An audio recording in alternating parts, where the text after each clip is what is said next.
All right, now welcome to Look at Business this morning, or rather, it is morning, it is 11 o'clock. Thank you so much for making time for this particular program here on Lookuptv. Now listen, there's so many things happening in the business world, including this particular story that is just breaking, and we will continue making sure that we get the details to actually update you on any development of that particular. Also, analyze it critically so that we feed you information that is verified. It's a story to do with matters SGR. The Cabinet Secretary, that is Kipchumba Murkomen, for Transport, has come out to release a copy through his Twitter handle. He said, "As I promised, I have released the SGR agreements to the people of Kenya. I have given a copy to the majority leaders, that is Kimani Ichung'wah and Aaron Cheruiyot, for them to table in the respective houses of parliament. I have also shared a copy with the media." This he promised when he was being, or rather, he appeared before the parliamentary committee that was vetting him for this particular position, and he said he was going to make it public. And just to take us back a few years back, where President Uhuru Kenyatta had promised to actually make it public, but he did not. So this is a document that is seeing the public eye for the first time. Something interesting, though, is that Kipchumba Murkomen was part of government in 2014 when he was the majority leader in the Senate. When this agreement was being reached at, or rather arrived at, he was part of that particular government. So him coming at this particular time and acting like he's something new, this is something new to him, is a little bit perplexing, but that is not a subject of debate today. This is Look at Business. Let's get into the stories today.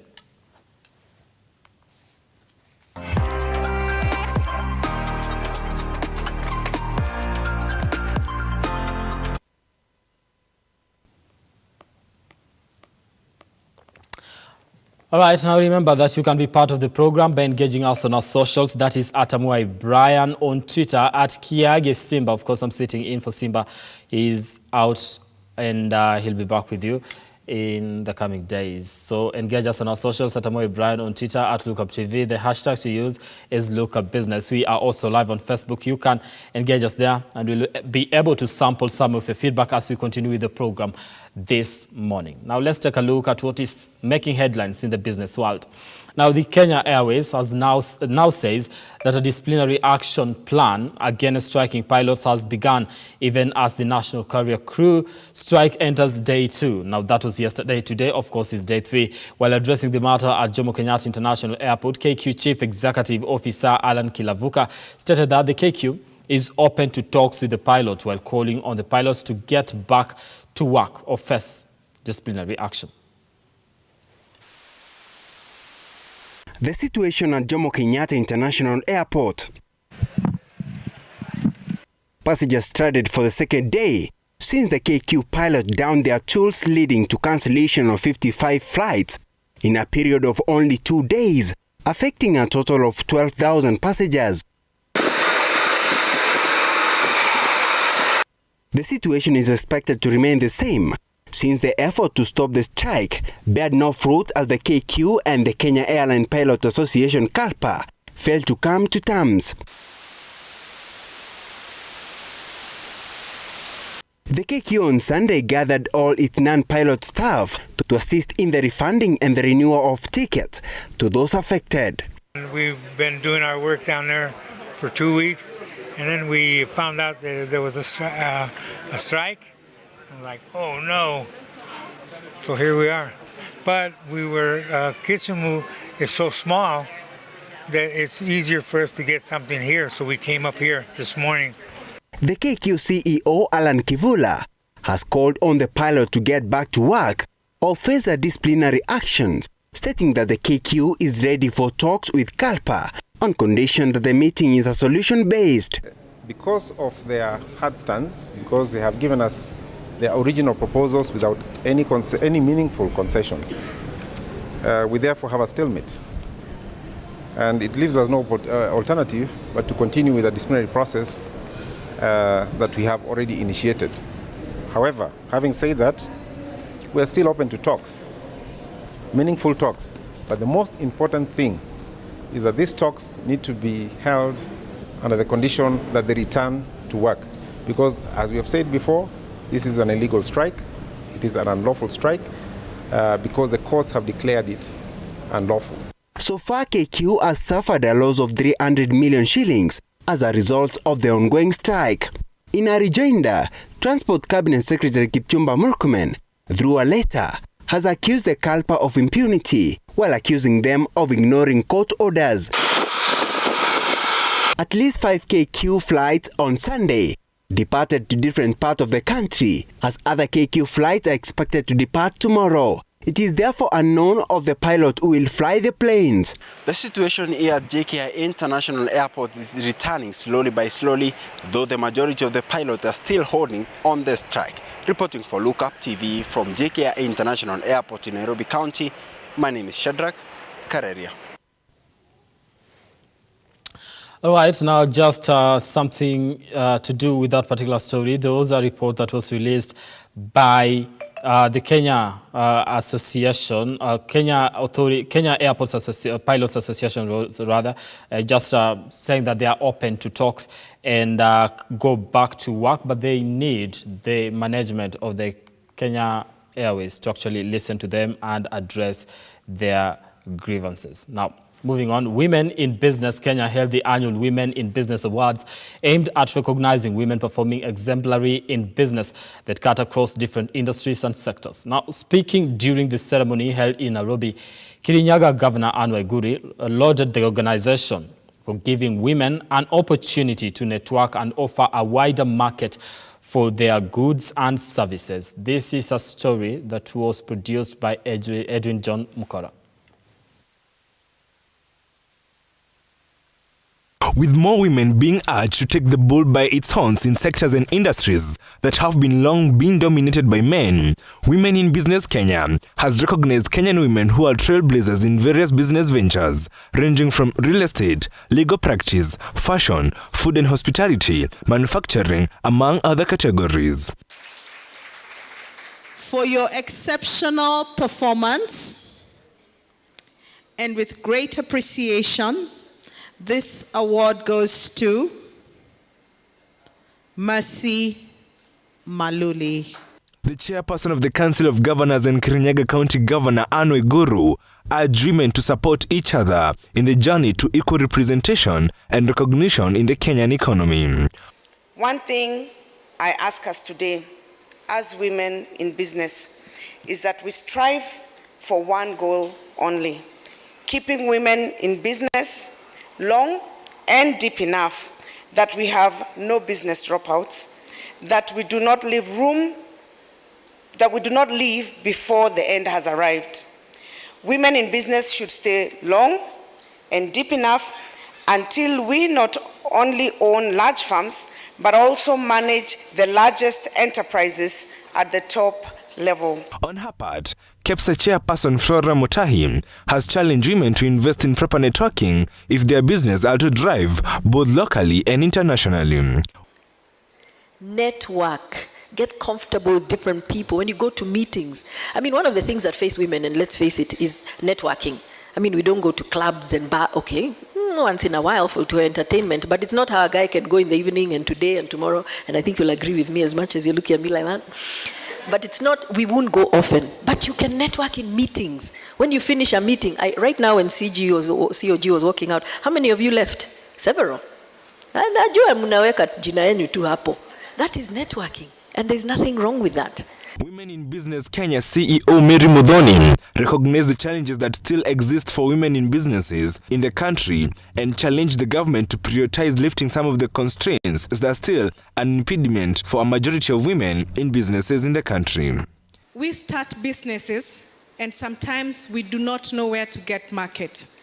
But Kenya is a market in itself. If you could help us to have linkages with the counties and have inter-county trading to expand on the horizon, we can even create market days in those counties so that any person coming from Nakuru can comfortably trade with a person in Kirinyaga. Edwin John Mukora, Look Up Business. Conversations with Wendy.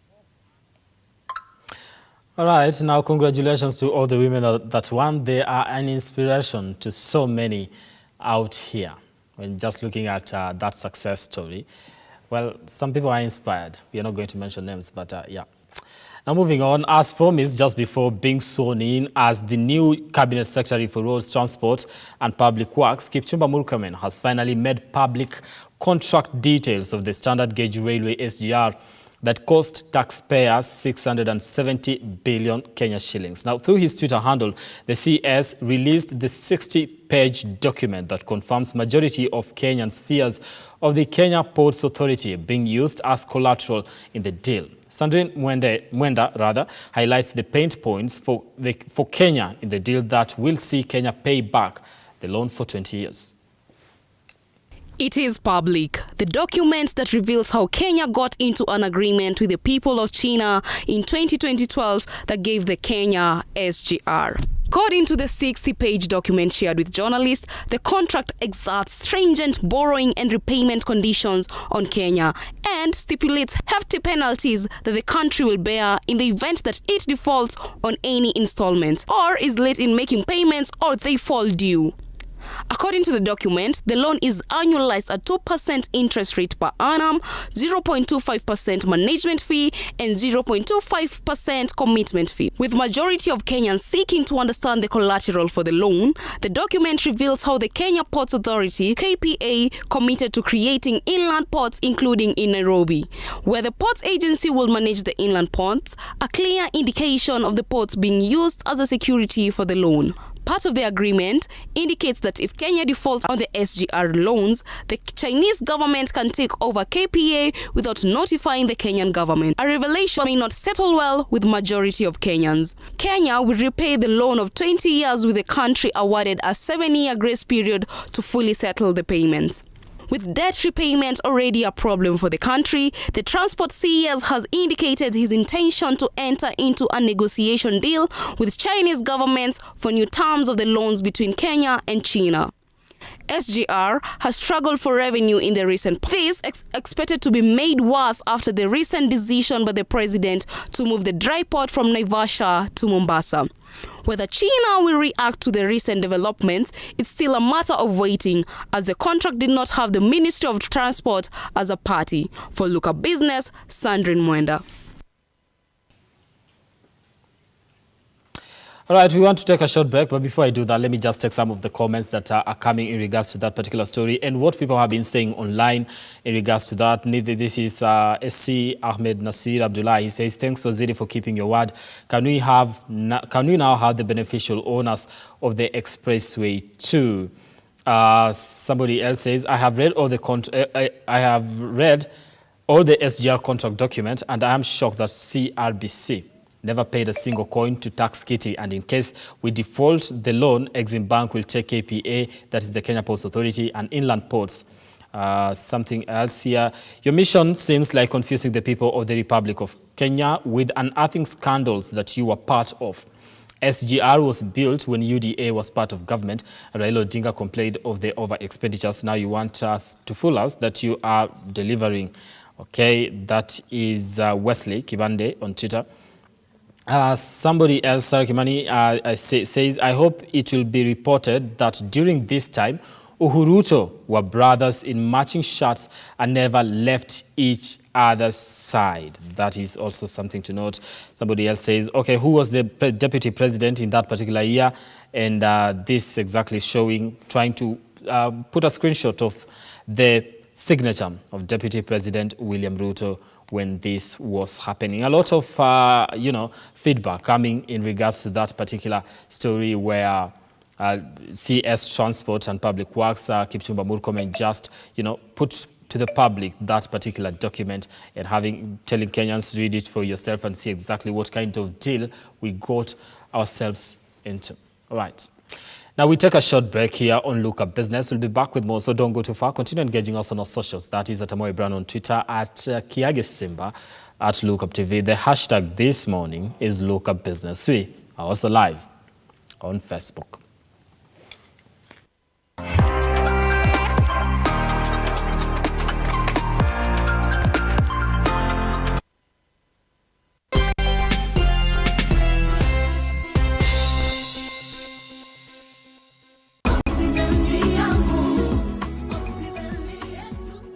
Hi there, Good morning, good afternoon, good evening from wherever you're watching us from. My name is Maki Wambogo, Sales Manager, Lookuptv Real Estate, and I'm here at our head office, Absa Towers, located at Reuters Street.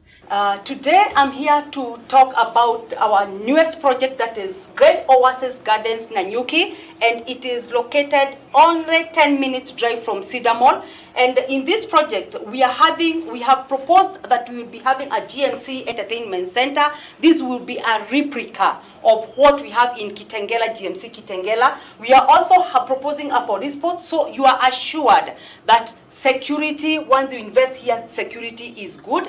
And we are also proposing to have a playing ground. We are also going to have a community ground. So once you invest here, you don't have to worry about the security. The other things, among the things that we are doing, or the things that we have done already in Great Oasis Gardens, we have already done the marking fence, and the roads, the internal roads are already happening. We have started the maraming the road, and we are still in the process of doing the maraming of the internal roads. And we are also sinking a borehole so that we ensure that our investors in Great Oasis Gardens, Nanyuki, will not struggle with water.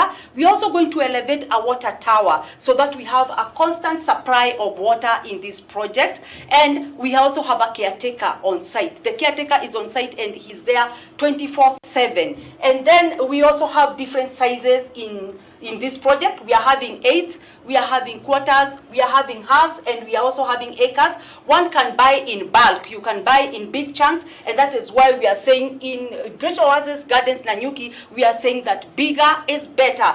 In this project, what you can invest in, you can invest in private schools, you can also do holiday homes, whereby you can do Airbnb, you can also do holiday homes and then you start renting, and you can also build houses and sell. You can also do apartments in this area. You can also do supermarkets. You can also build a mall and then you start renting. There is so much that you can do in this project because it is not controlled development. We are also located along Nanyuki Rumuruti Road, and this road is being proposed to be tarmacked by the government. So coming from Nanyuki, or coming from wherever you will be coming from, it will be very easy to access the project because it is touching the Nanyuki Rumuruti Road, which is going to be tarmacked by the government. My number is +254 722 355 107. Do not be left behind. Call that number. I will work with you. If you are in Kenya, give me a call. We go for the site visit. We select the project. We start the payment. If you're in diaspora, send a representative, and I will be delighted to work with you. And as we say here in Lookuptv, we shine because you make us shine. God bless you. Thank you.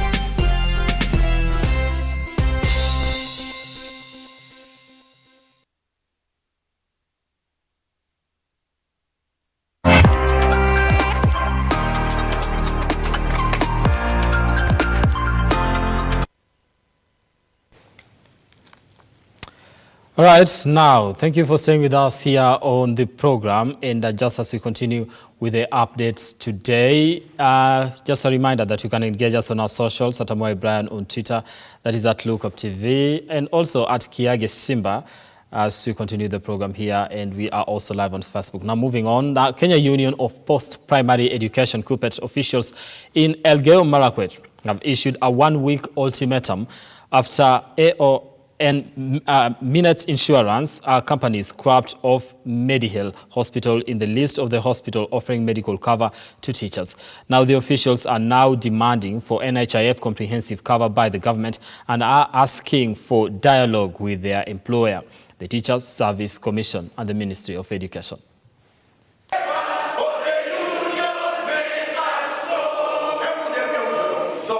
We have been having this minute offering the teachers medical cover, which we are not satisfied with the way they are offering the services. We have been agitating for comprehensive NHIF cover. We have not gotten it. But to our surprise, even the few good hospitals, the few very good hospitals which were available or providing services with Minute are now being taken away. The issue of Minute has brought a lot of havoc to teachers of this country. And the teachers are not happy. Teachers are seeing that the services that is rendered by iron or minute is not proper. And teachers of this country, they are demanding that they want comprehensive NHIF to treat teachers in this country to say me power. NHIF power. And we want to call upon the government, we want to call upon the employer, we want to call the ministry, we meet and we assist the teachers of this country. Secondly, even while we were saying we want comprehensive medical cover or NHIF, we have an issue over one hospital that was removed from the panelist, that is Medihill. And this Medihill has assisted teachers right from Rift Valley to up to even Coast, even Nyanza, even Western, Central. They have depended on these facilities. Open power. Now, moving on, residents of Ruai in Kasarani constituency have urged investors and companies within their area to provide employment to the youth in the area. Now, the residents are concerned about imported labor for local projects in the Kasarani area. At home, we like this kind of competition. Richard Mwangi, ndio chairman Kasarani Economic Community Based Organization. Kwa wale wanawekeza Ruai, tunaweza wauliza kama kikundi, sisi hatuna beyond boundaries ya kusema ati utatusaidia kiwango hii. Ile nafasi utatupatia kama investor. Usikuje uweke biashara na una expect watu wa Ruai wakuje kwa biashara yako. Tena wenyewe watoto wa Ruai hawa consider kwa kazi. So tumesema ni vizuri nafasi za kwanza ya investor yoyote akumbuke watoto wa Ruai na watu wa Ruai. Kuna wale ambao wamesoma ambao hawajapata kazi. Kuna hizi makampuni ziko hapa zimekuja katika eneo yetu ya Ruai na Kasarani kwa ujumla. Tukasema kuwa tunaenda tunawa approach moja kwa moja. Tunawaambia kuwa vijana wa Ruai hawana kazi. Kama mnaweza pata nafasi kama 1, 2, 3 muajiri hao vijana wetu ambao waendelee na kazi.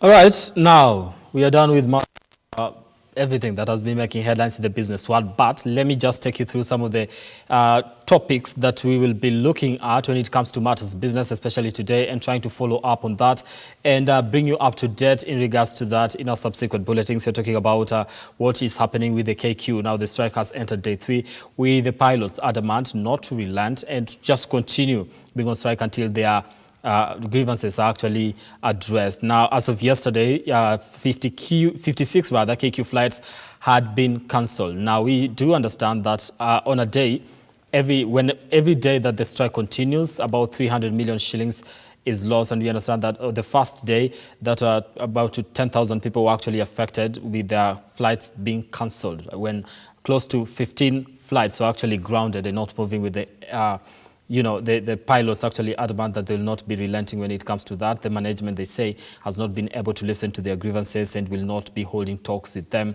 and being just open, because the statement that they released yesterday evening, they say they are open to having talks that are very, engaging and making sure that they get to the common ground. But most importantly, they want their issues to be addressed. Now, also, a follow-up on that particular story is that a disciplinary action has actually been, initiated and put into action against those pilots that will not be resuming work. What we understand so far is that these particular pilots, according to the Transport Secretary, that is Kipchumba Murkomen, and the KQ management, they say that there was a court order in place that prevented them, or rather wanted them not to go on strike, but they defied that particular court order and went on this particular strike. So far, 56 flights, like I said, have actually been cancelled since the strike started, that is on Saturday.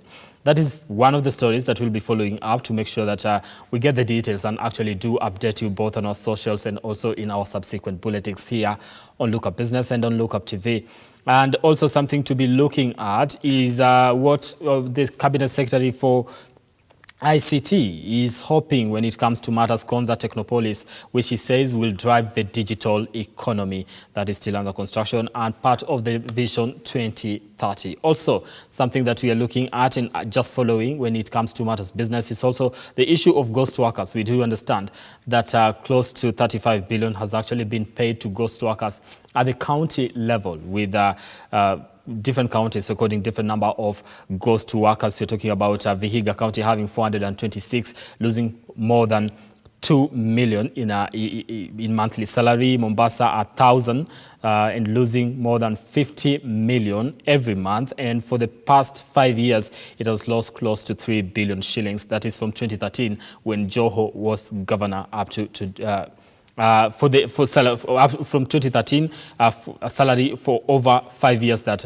this particular governor was still in office. Now, Bomet County has 395, that is ghost workers.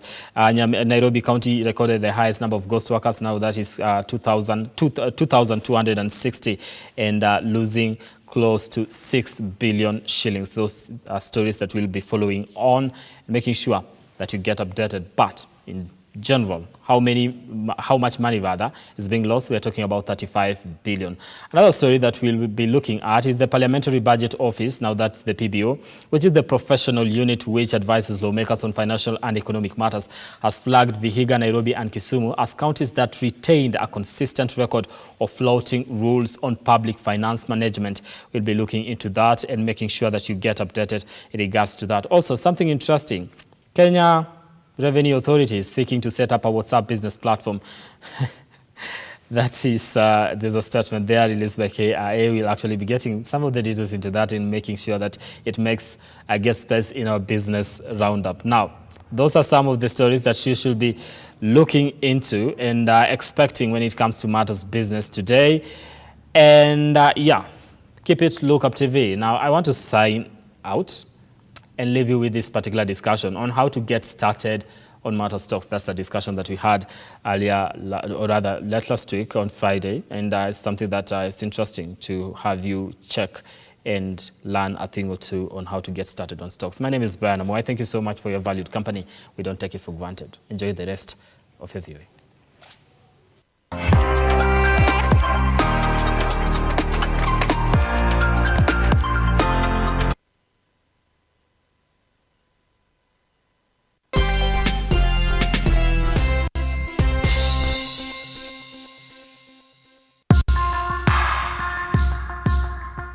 Born a man, the society bestows tough responsibilities upon you. Lazima uwe mtu wa bidii, ukija kuoa lazima uwe ni provider.